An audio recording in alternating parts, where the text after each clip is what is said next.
Hi, everyone, and welcome to the Earth Day Everyday podcast, where we aim to spotlight exemplary activists, policymakers, and changemakers in the field of sustainability and climate change. I'm your host, Aryan Doshi, and today we are so lucky to be joined by Alexa. Alexa is part of the MIT Sloan Sustainability Initiative and School of Management and is currently innovating a sustainable food system. Alexa, it is absolutely wonderful to have you with us today. Thank you so much for having me. It's a pleasure. Absolutely. Yeah. So first question, you have so much experience, right, working with the supply chain of the agricultural sector, right? Seeing the way food is converted from packaging into the hands of the consumer. And so I mean for you, where did that motivation to ensure sustainability within the agricultural sector come from? And when did you know that this was really the field that you wanted to have an impact in? Yeah, it's a great question. I just finished my MBA at MIT a couple of months ago, and prior to joining or prior to starting the program, I was working in supply chain and operations for the past 7 or 8 years. Yeah. And outside of my professional life, I was very involved in food and beverage, both like in the community and extracurricularly. So I was starting to see, or I was asking myself, how can I kind of combine all of these interests that I have outside of work, and also, pursue that. That's kind of why I had decided to start the MBA. But really, what we're seeing is the biggest, in my opinion, one of the biggest supply and demand challenges that our world has faced, which is pockets of the world have so much food excess and food waste, and then other pockets of the world have such food insecurity. So why is there that mismatch, and like what can we do in different aspects of the value chain to help solve that? So that's really where my interest and passion came from. Absolutely. And I think that issue is so relevant today, right? When we're looking at the supply chain, from where the food really originates to how it ends up in the hands of the consumer, because I think so many times we see corporations maybe advocating or making claims that, oh, this is sustainably produced, and this has been uh converted from a product that might originally have been manufactured through unsustainable means, but we've altered that process so that now when it comes to you, you don't have to feel like the guilt of thinking it was unsustainable. And so there's been, I guess, threats about greenwashing as well. And so when you're sort of looking at the supply chain, how do you sort of hold companies, corporations accountable for actually ensuring that what they're really doing from the agricultural fields to the consumer is indeed sustainable? Well, one of the biggest challenges is that this is a sector that's multi-stakeholder and multifunctional, in that you have, at one end, you've got consumers, which have their own challenges and, trends that you need to try to influence. But then if you trace it all the way back to, throughout the value chain, you've got profit-driven businesses, you've got policymakers, there's like science involved, and then, obviously all the way back to the farm. So there's a lot of different hands in the pot, and all of these groups have their own incentives and objectives and challenges. So one of the biggest challenges that I think this field faces is aligning the incentives across that value chain and across all the different stakeholder groups. So for example, there's been a lot of policies and bills that have been passed over the years that make meat more affordable than vegetables, for example. So a lot of farmers are incentivized to, produce meat in a way that is not necessarily sustainable. And there's been a large push, from the private sector to try to innovate and create, these alternative protein solutions, whether that's from, plant-based or cultivated meat. But you see it's very expensive, and it's, the incentives aren't necessarily aligned for that to be reality. So I think there's a lot that we have to do from multiple sides, and there's a lot of people that need to come to the table. But the way that we're seeing innovation in this field right now, I feel, is very kind of disjointed and siloed. So it's hard to, kind of move forward with the Yeah. overall sustainability push. And especially like you said, right, because so many of these farmers are probably competing with larger corporations, right? They need to sort of make sure that when they're selling their produce, when they're selling their meat, it is at a price that's viable for them to make a living. And I think one more thing you sort of highlighted upon in the last question was about how we're seeing this global food insecurity, right? Where we see some countries have excess food, some countries are wasting food, whereas other countries really need that food. And so do you sort of maybe sometime in the future envision this either intercountry collaboration or some sort of organization being able to funnel all this food waste into the hands of people who really need it.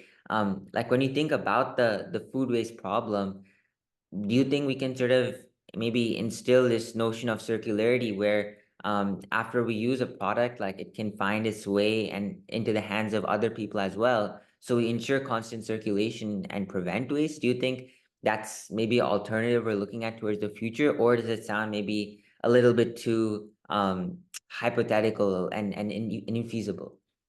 Well, it's a good question because I think a lot of what the future of the space needs to look like is like hyper local. So you Yeah. need, circularity within your own, hyper local space so Good. that Yeah. because obviously like transportation logistics is a big component of the footprint of the industry overall, but much larger is the actual like farming of meat. Um, so I think there is a solution out there that is circularity, maybe globally, but Yeah. I don't think it's going to be necessarily like shipping more Yeah. products from one place to I see. another. But to your point, like upcycling and, obviously there's trade across the world, Yeah. upcycling into new use cases or like new uses of waste, I think is something that, hopefully we're going to start to see more of, and we already are. Absolutely. And I think it is so sort of important, right? I mean, it's really two problems you're solving. A, you're diminishing the waste aspect of it, and B, you're channeling that so-called waste into people who could actually make use of it, whether that be for food or maybe even compost to nourish plants, to nourish the crop. So I think, like you said, if we do focus on hyper local, maybe in the future we can sort of see it sort of play out successfully. I think one more sort of question is when you're sort of looking at the agricultural sector, I think there's been so much focus on, GMOs, genetic diversity, like monoculture, and the effects of that. I know a lot of times we see rows and rows of crops just planted, the same crop, because it's cheap to sort of maintain that. And so do you think, I mean, there are definitely concerns with monoculture. Do you think we sort of need to adapt and look for better sort of sources of agriculture and the way that we're farming? Like how do we sort of adjust from what we're seeing? Yeah, that's tough because I think the regenerative practices that are starting to be, more popular, and then also just variety of crops Yeah, is so important. But to your point, like at the end of the day, everyone's incentivized financially, yeah, or maybe not exclusively, but that's a big part of it. And so if we're not making it more affordable for farmers to increase their livelihood in those, new innovative practices, yeah, then they're just going to continue producing the same way, and you're going to have, a lot of the monoculture. But I think there's also kind of separate to this question, there's also a lot of opportunity in like the biotechnology space. yeah, So I know GMOs have like historically been a bad word yeah, in this culture at least, and in other cultures as well. But there's so much opportunity, and I think there's like a big consumer education component that we need to also, um, start bringing around so that folks aren't so afraid of genetic modification, because there's a lot of opportunities. If I can give a quick example from a company that I worked with over the summer. They are using bioengineering to modify yeast to yeah, create different flavors, which is used in the alcohol sector. So right mm, now for beer and wine, but could also be applied to the food sector, in yeah. baking or otherwise. Wow. Yeah, And so you can reduce the agricultural inputs that are going into, for example, a beer, yeah, by creating those types of flavor compounds that can just, that are coming through yeah. fermentation alone. So I think there's opportunities going forward to kind of expand how we're thinking about genetic modification to reduce some of the agricultural inputs, across our food supply Yeah. chain. No, I think that is such a phenomenal example, right? Because you reduce the input like by using the sort of the yeast, and you're sort of channeling that into a sector that has a lot of popularity and demand. And so A, you're probably satisfying the needs of the business by being profitable, and B, you're sort of doing something that's sustainable and good for the environment. So I think that's something that all companies should ideally strive toward. It's just that sometimes the monetary sort of advantages sort of push you away from that. And I think one sort of other question when it comes to agriculture is, recently we've been seeing, right, the climate sort of changing, and in many ways for the worse, right? We see more floods, more droughts, more hurricanes in certain parts of the world, right? They're more dispersed. They're happening intermittently, and sometimes it's harder for them to predict. And so it's hard for farmers to have the time to adapt to whatever disaster may be coming and approaching to them. And so how do you sort of see climate being an impact on crops in the agricultural sector in the future? Is it something to be of concern? Do we sort of need to modify what we're doing to adapt to those sort of changing climate needs? I know there's sort of been these areas where you have indoor plant systems where you have just the right amount of water, just the right amount of soil, and they're sort of nourished in that environment. But what do you sort of think that climate change is going to have on the agriculture sector?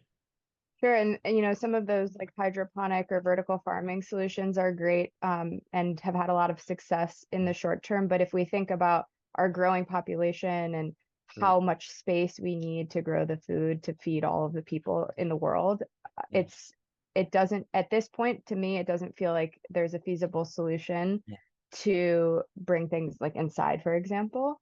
absolutely. Um, I think you're right. I don't know enough about the space to really comment on how the changing conditions are like Yeah, impacting at the yeah, farm yeah, level. But I think you're right in raising that as a concern, because as the conditions continue to change, we're going to have to change the way yeah, that we approach it. And I think there's like a lot that we can probably take advantage of, some new AI solutions that yeah, are out there to kind yeah, of do some scenario planning, predictive mhm, modeling to see exactly how is this going to affect the way that we grow food today. absolutely. um, but it's going to be tough, and we've Yeah, already seen so much impact over the last decade in the ways that we you know are facing the climate challenge. yeah. And I think that climate sort of challenge, like we were talking about, I think it also has its effects um on food, but also on water, where we're seeing the way that sort of water is funneled, the way it's channeled, it sort of ends up in places like it ends up in these ponds that are polluted with oil, that are polluted with other contaminants, like we saw with Mm. the Flint water crisis. And it's not only a challenge in other countries, it's a challenge we face here as well, where access to sort of clean water is a struggle. And so do you think within this sort of interconnected food system, do you think there are sort of solutions that can help us capitalize on water, like whether that be creating basins to store rainwater and then channeling that through a filtering process? Because a lot of times, like you were saying, some countries that are facing water insecurity, we are actually making excess water in many cases, and if we Mm. could find a way to funnel that excess water to them, that would sort of satisfy both sort of countries' hypothetically needs. And so how do you sort of envision tackling this water crisis as well, because many countries aren't able to get water even from these floods? Yeah, I think the first thing that comes to mind that has been, I think, very interesting for me to learn more about, in kind of the same vein of these like biotechnology Yeah, solutions, have been some of these more like hard tech innovations yeah, that are stripping polluted water of its contaminants. yeah, You know, so on one hand, you have now more potable water, and then you also have like the minerals or the pollutants, yeah, that can also be upcycled and used for something. So one of the competitions, or conferences that I was involved with when I was at MIT was the Water, Food, and Agriculture Innovation wow, Prize. yeah, And one of this basically a pitch competition for student entrepreneurs. And one of the solutions that made it to our finalist round this year was doing just that. They were actually using yeast, I believe, to separate the pollutants out of water. So yeah, there's a lot of really interesting solutions that folks are innovating on to create more potable water. yeah, And then there's the second challenge, which you mentioned, of kind of like funneling it to the places that need it most, which is, a challenge in and of itself. So I think, most of our planet is covered with water, yeah. but It's obviously much like there's unusable. steps Yeah, that need to be taken to, to make that accessible to folks to, in a potable capacity. So I think there's a lot of interesting innovation that's coming through. Absolutely. And I think something sort of else, right, that maybe is tangentially related to the water crisis is when people think about, water, maybe they're in an area where they have access to direct water, they have access to sunlight, they have access to nature.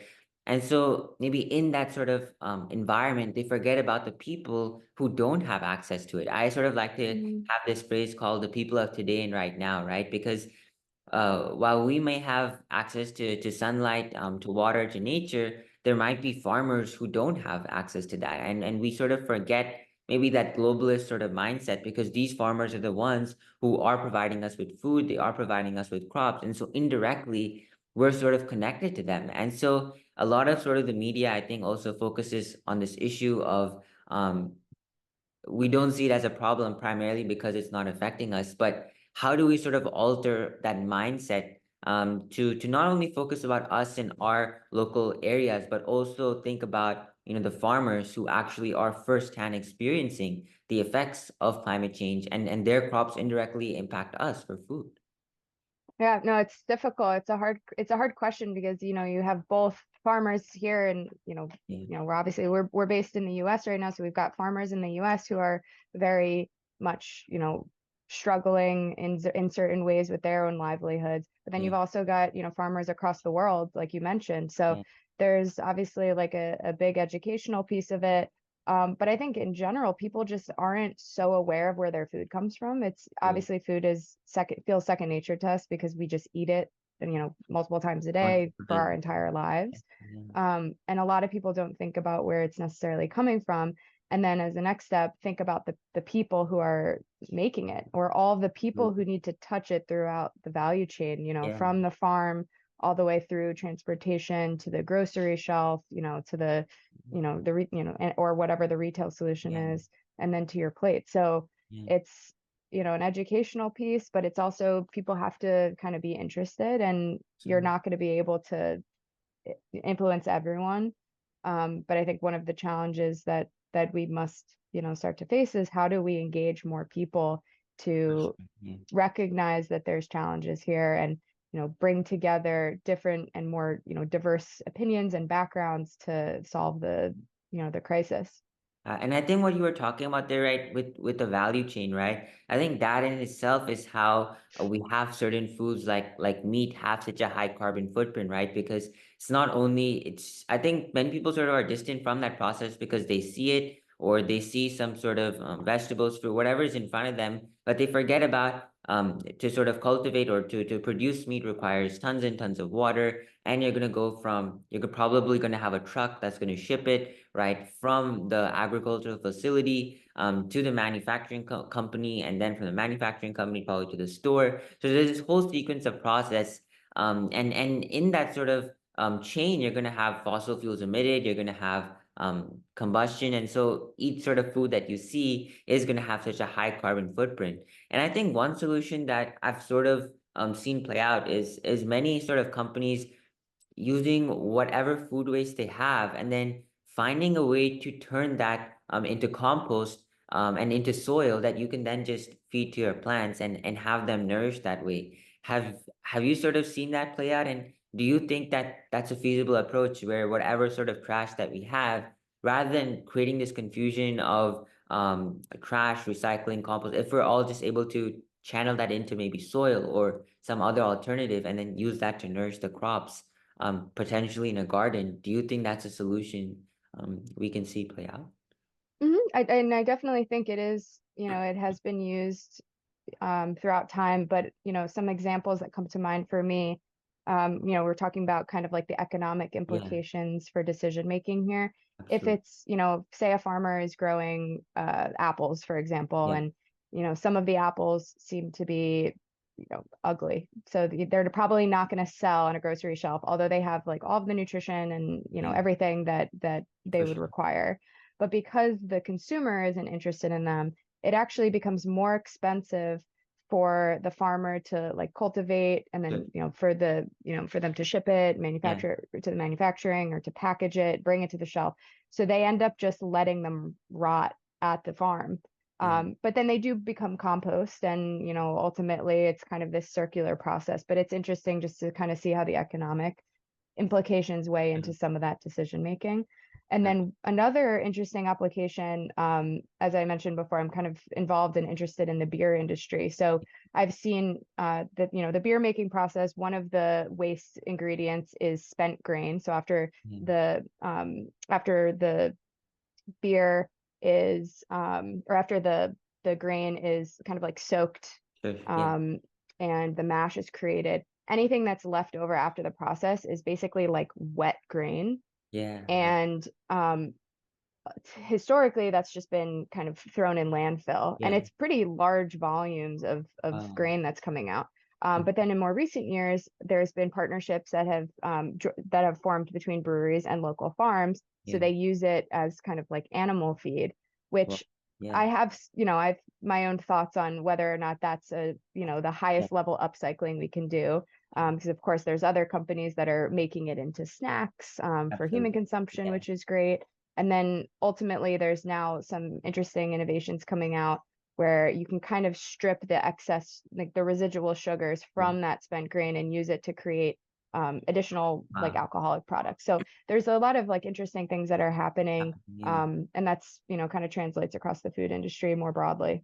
Yeah, no, I think that is so sort of fascinating to see, right? How we're sort of able to take maybe something that you don't normally associate with um having the potential to be sustainable, or and then we're sort of converting it to sustainable, right? Because we're reducing waste, we're creating this loop, we're creating this notion of circularity that I think it has been an issue for so long, but now we're sort of starting to see the agricultural sector come out with different solutions, like you said, whether that be through yeast or that be through any other sort of byproduct of waste, and turning that waste into something feasible that we can work with to sort of invoke change. So I think that is so meaningful and so powerful. I guess just a couple of more questions here. I know you were also talking about, the economic benefit, right? The economic need. And if we're not money focused and monetary focused, it can be difficult to lure companies into this sustainable process, this sustainable sort of mindset. And I think one sort of idea that it sort of has been maybe a little bit popularized. It's something I've been thinking of, is this notion of like an eco point. Like let's say you do something good for the environment, like you take, like you said, yeast, you convert it into something that can be used in the beer industry. And so by doing that, you're helping the environment a lot. So you get some sort of eco points, and then those same eco points can later be traded for something else. Or like when you go to maybe a coffee shop, when you go for an Uber, you can use those eco points as well as a way of sort of trading, right? And I think if we are sort of going to be thinking globally, like this is our earth, this is something we want to fix, in many ways we need companies and individuals to be incentivized. And so do you sort of think that's feasible where, let's say you use those sort of eco points that you've earned from a sort of sustainable process, and you use those same eco points maybe to buy an Uber, right? Or maybe, and you get even more eco points because with Uber you're doing ride sharing, you're reducing fossil fuels. And so in a multi sort of dimensional way, you're doing good for the environment and you're incentivized to do it because that eco point has value in society. And so do you sort of see it as being feasible? It's something that I've thought of.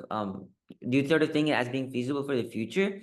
Because it probably would require a lot of implementation and a lot of governments, organizations agreeing to adopt its use. But I just wanted to sort of hear your sort of views on Yeah, no, I love the idea. I think it's obviously if it can be enacted, that would be awesome. I think the challenges are in the stakeholder buy-in across the that. board. Yeah, So obviously you've got absolutely. like policy implications there, like how do you enforce it?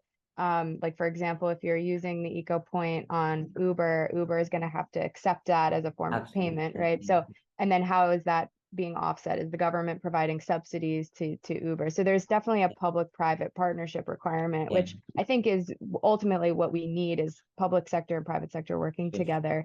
Yeah, But I love the idea. I think it's very, yeah, feasible. We'll see. There's a yeah, lot of people we need to get on board, but for sure. Yeah. it's a nice idea. Yeah, and I think just because you were also sort of talking about that sort of economic point of view that we need to consider. So I just wanted to sort of see, like, do you sort of see it as being feasible? But I know that I think that's great. I guess maybe just last question here is, I know you've made like a substantial impact on the agricultural sector, on the sustainability field, in terms of sort of taking your interest, taking your passion, working at these companies, and actually sort of converting waste into something that we can use in society, right? And I think establishing that notion, that sense of circularity, is so crucial if we want to see change in the future. And so, to the aspiring environmentalist who's maybe coming into the field and who maybe doesn't know where to start, I think one thing about environmental science, right, it's so interdisciplinary. There's so many fields you can connect and bridge together to create an impact. But where do they sort of go? Where do they begin? And how can they someday maybe have an impact like you've had in the agricultural sector or any other sector? Like, what are the steps that maybe they should take so someday they're able to get to a position where you're? Well, thank you for the kind words. I still feel like I have a lot to learn and a lot to grow to make the impact that I hope to someday. But I think what I would say is like you just need to follow your passion, find the niche that's, the most interesting to you, where you feel like you can have a hand in making a small difference, and then Mm. just chase that. And it's not going to look the same for everyone. I'm coming from I was a math major and worked in Ah, supply chain yeah, consulting, and in like the industrial and aerospace sectors. I had yeah, nothing to do with food, and have just been kind of following this passion extracurricularly, which now hopefully will translate into actually working with food and agriculture and beverage mm, clients, so I can help make changes in their little world. So yeah, I'd say just follow the passion and learn as much as you can in all different kinds of ways. It doesn't need to be formal schooling. There's tons of free material out there on the internet, talking to people, going to, the actual, whether it's the farm or talking to the grocery yeah, workers or, the frontline workers who are actually doing the work. It's absolutely. most important to engage with them and to learn straight from them, because there's no better way to understand, the challenges that they face, what drives them, and what motivates them. So it's exciting. Awesome. No, thank you so much, Alexa, for those words of wisdom and that advice. I'm sure it is going to resonate with a lot of our viewers, especially because we're always trying to think about circularity. And I think looking at it within the agricultural sector, like you've talked about, the field is so ripe for innovation. So thank you so much for sharing all of your insights, all of your knowledge with us. Thank you so much to all our viewers as well. And we'll see you all on the next episode of Earth Day Every Day. Thank you so much. Thank you.